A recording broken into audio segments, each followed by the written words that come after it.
Thank you so much for tuning in today. I'm Rashana Levin, Realtor with KW United. So today's video is on Integrity Homes, where they're currently building right now and how to submit a warranty request. So currently they only have 2 locations in Virginia, so in Fairfax and at the National Harbor in Maryland.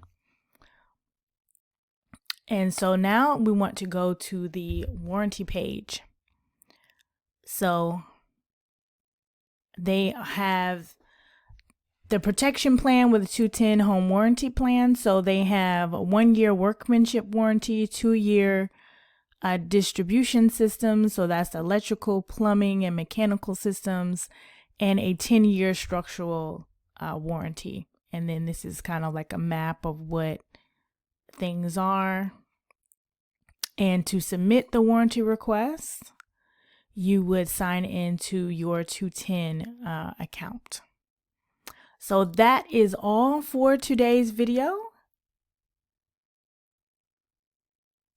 I hope this was informative to you and just a quick overview of how to navigate and get to what you need to get to.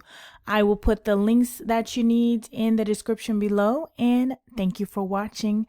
If you have any real estate questions, give me a call at 240-284-4114. Make it a great